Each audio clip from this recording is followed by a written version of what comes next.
Salut à tous, c'est SNK pour le test de Garou Mark of the Wolf, un jeu SNK qui est sorti sur Neo Geo et qui je crois a été porté sur PS2 et sur Dreamcast, ça c'est sûr parce que je l'ai aussi en version Dreamcast.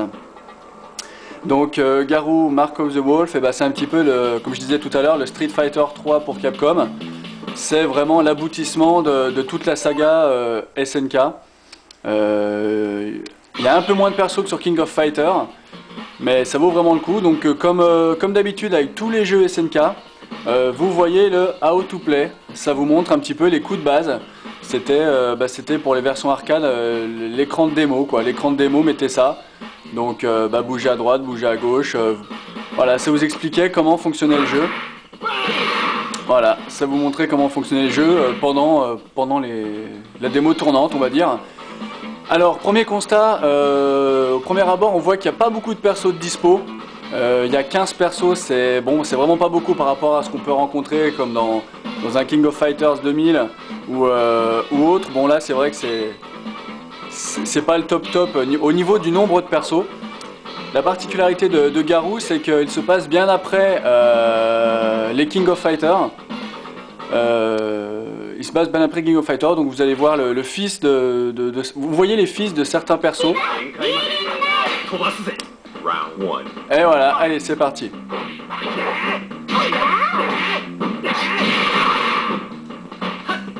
Alors, attendez, voilà.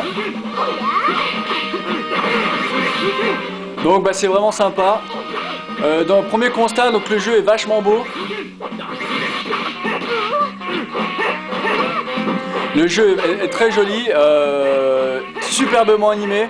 C'est le plus beau jeu SNK, je pense, même devant King of Fighters 2000. Je pense que le seul qui peut le détrôner, on va dire que c'est le 2003.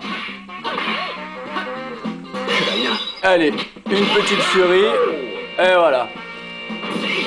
Donc vraiment, ce jeu est hyper complet. L'animation, le gameplay, tout est réussi.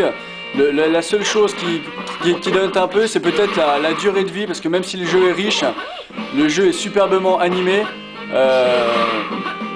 Bon, il y a néanmoins que 15 persos, c'est un peu dommage. Je pense qu'il aurait fallu peut-être faire un numéro 2 pour donner une durée de vie un peu plus consistante au soft.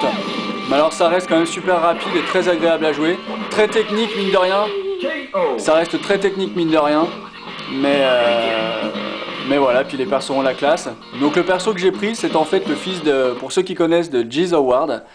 Et on sait que Terry Bogard a tué Geese Howard dans un King of Fighters. Et c'est donc Terry Bogard, le mec avec la casquette rouge, qui a choisi d'élever le fils de son ennemi. C'est pour ça que ce personnage que j'ai pris a les coups de Terry Bogard et de Geese aussi un petit peu. Et voilà. Concernant les musiques sont pour un format cartouche vraiment réussi.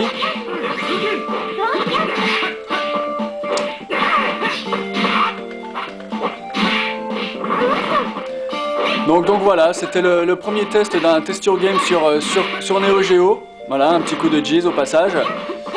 Hop, et là c'est un mix entre Geese et Terry Bogard. Donc il y aura d'autres tests de jeux de combat 2D. Vous verrez peut-être la différence visuelle. Il reste que ce Mark of the Wolf, pour peu qu'on aime les jeux de combat 2D et qu'on veuille un peu s'écarter des King of Fighters et des Street Fighter, est vraiment une bonne alternative. Voilà, sur cette défaite, c'était SNK pour le test de Garou Mark of the Wolf. Ciao ciao.